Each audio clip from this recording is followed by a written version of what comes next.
आवाज आ रहा है ना सबको? तो हम लोगों ने देखा है कि रिपीट कैलेंडर जो होता है वो कैलेंडर का एक छोटा सा टॉपिक है, उसको हम लोग इसमें देखेंगे कि इससे कैसे क्वेश्चन आते हैं। जैसे आपके सामने यहाँ पे लिखा है कि मोहिनी का जन्म 5 फरवरी 2004 को हुआ था और उस दिन संडे था। उस दिन क्या था भाई? संडे था। तो अब फिर आपसे क्वेश्चन इसमें बनेगा क्या कि वो जो संडे था तो अब वो मोहिनी फिर अगली बार संडे को ही अपना डेट ऑफ बर्थ या उसका जन्म जो बर्थडे मनाया जाता है वो कब मनाएगी, किस साल में मनाएगी। मतलब सेम टू सेम 5 फरवरी 2004 की तरह ही वो कौन सा कैलेंडर फिर से आएगा जिसमें वो संडे उसका 5 फरवरी को पड़ेगा। ऐसे क्वेश्चन यहाँ से बनेगा। और ये कैसे इसको हम बनाते हैं यहाँ पे देखते हैं, इसी का अप्रोच। इसको बनाने से पहले हम देखते हैं कि क्या हम इसको कैसे समझ सकते हैं। देखो आपके सामने लिखा है 1993, 1994, 1995 और 1996। इस डेट के माध्यम से ही हम समझ लेंगे और किसी का भी हम रिपीट कैलेंडर का क्वेश्चन क्या कर सकते हैं, बना सकते हैं। चाहे मोहिनी को भी हम क्या कर सकते हैं, बता देंगे तुम्हारा बर्थडे फिर कब आएगा और वो जो बर्थडे आएगा जिसमें संडे ही पड़ेगा। तो चलो देखते हैं। हमको पता है कि लीप ईयर क्या होता है और नॉर्मल ईयर क्या होता है, सबको पता है ना। क्या होता है भाई? नॉर्मल ईयर किसको बोलते हैं? जो 4 से भाग नहीं लगता है, जिसमें 4 से भाग नहीं लगता है उसको क्या बोलते हैं? Normal year. और जिसमें 4 से भाग लग जाता है उसको क्या बोलते हैं? Leap year. तो इसमें चेक कर लो एक बार क्या है। आप बताओ कि ये क्या है, नॉर्मल ईयर है कि लीप ईयर है? नॉर्मल ईयर है। तो नॉर्मल ईयर है तो इसको ऐसे लिख देते हैं। ये भी क्या है? नॉर्मल ईयर है। ये क्या है? नॉर्मल ईयर है। और ये बताओ क्या है? लीप ईयर है। क्यों है? क्योंकि इसमें 4 से भाग देंगे ना तो ये पूरा क्या हो जाएगा? कट जाएगा। तो जब हमको पता चल गया कि नॉर्मल ईयर, लीप ईयर इसमें कौन कौन है, तो एक बात हमेशा ध्यान रखना, जहां भी लीप ईयर तुमको दिखाई दे उसमें क्या करना है भाई? उसमें तुमको तुरंत ऐड कर देना है क्या? +5। मतलब लीप ईयर में हमको हमेशा क्या ऐड करना है? +5। और उसके बाद ये जो उसके पहले वाला नॉर्मल ईयर है यानी कि 1995 के जस्ट बाद क्या आया है? लीप ईयर आया है ना। तो इस वर्ष में हम क्या करेंगे? 11 ऐड करेंगे। क्या करेंगे भाई? 11। और बाकी जितने सारे लीप ईयर बच गए हैं, नॉर्मल ईयर बच गए हैं, उसमें क्या हम ऐड करेंगे? +6 और +6।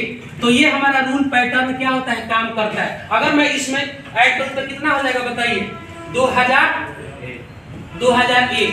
मतलब हम कह सकते हैं कि 1996 का कैलेंडर जिस टाइप का होगा, मतलब 1996 में जो कैलेंडर 1 जनवरी को अगर संडे होगा तो उसी तरीके से 2001 का भी कैलेंडर वैसा ही सेम टू सेम होगा जिसमें 1 जनवरी को क्या होगा? संडे ही होगा। आगे हम कह सकते हैं कि अगर इसमें हम जोड़े तो कितना होगा बताइए? कितना होगा? 5 1 6 2006 को भी ये सेम टू सेम कैलेंडर किसके जैसा होगा? 1995 के जैसा सेम कैलेंडर क्या होगा? 2006। और इसमें बताओ क्या होगा? 2000 का कैलेंडर किसके जैसा होगा?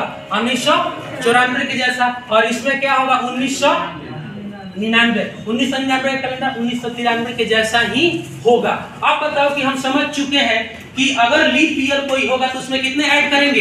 5। तो सेम टू सेम उसी के जैसा क्या मिलेगा? Repeat calendar same to same उसी के जैसा मिलेगा। किसमें ऐड करेंगे? लीप ईयर में।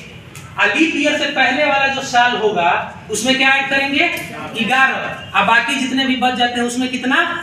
6 ऐड करेंगे तो सेम टू सेम उसका लीप ईयर वो रिपीट कैलेंडर क्या हो जाएगा? मिल जाएगा। लेकिन एक और बात समझ लेना, यहाँ पे क्या है, एक बात और समझा देते हैं आपको कि इसमें कोई भी जो कैलेंडर होता है ना भाई, कोई भी कैलेंडर होगा वो अपने आप में 28 सालों के बाद क्या होता है? रिपीट कर जाता है। चाहे वो लीप ईयर हो चाहे नॉन लीप ईयर हो, कुछ भी हो, कोई भी साल हो, वो अपने आप में कितने दिन के बाद रिपीट करेगा? 28 साल के बाद। जैसे मैं बोलूं कि 2016 का कैलेंडर फिर कब रिपीट करेगा? कब रिपीट करेगा? अगर आपको ये रूल कुछ नहीं पता है तो आप डायरेक्ट क्या करिएगा? इसमें 28 ऐड कर दीजिएगा। तो जैसे 28 ऐड करिएगा तो आपका क्या आ जाएगा? 8 6 14 2000 44, यानी कि 2044 का जो कैलेंडर होगा सेम टू सेम किसके जैसा होगा? 2016 के जैसा होगा। मतलब हम क्या क्या बात समझे जी कि अगर लीप ईयर होगा तो उसमें 5 जोड़ेंगे, अगर उसके जस्ट पहले वाला आपसे पूछा है लीप ईयर के जस्ट पहले वाला तो उसमें कितना जोड़ेंगे? 11 जोड़ेंगे। अगर उसके बाद जो बच जाता है नॉर्मल ईयर उसमें क्या जोड़ेंगे? 6 जोड़ेंगे। तो अब इतना हम समझ चुके हैं, कंसेप्ट समझ चुके हैं, तो चला है मोहनी वाला बता दिया क्या हुई। संडे 2004 है, देखो 5 फरवरी 2004 को कौन सा दिन था? संडे था। तो आप अब बताओ 2004 का कैलेंडर आपसे पूछा है, तो जैसे ही 2004 पूछा तो आपको क्या देखना है कि लीप ईयर है कि नॉर्मल ईयर है? क्या है ये? लीप ईयर है। तो लीप ईयर है तो इसमें क्या जोड़ेंगे? 5 जोड़ेंगे। मतलब क्या हो जाएगा? 2009, यानी कि 2009 में जो मोहनी है फिर संडे को क्या मनाएगी? छुट्टी मनाएगी, खूब पार्टी करेगी।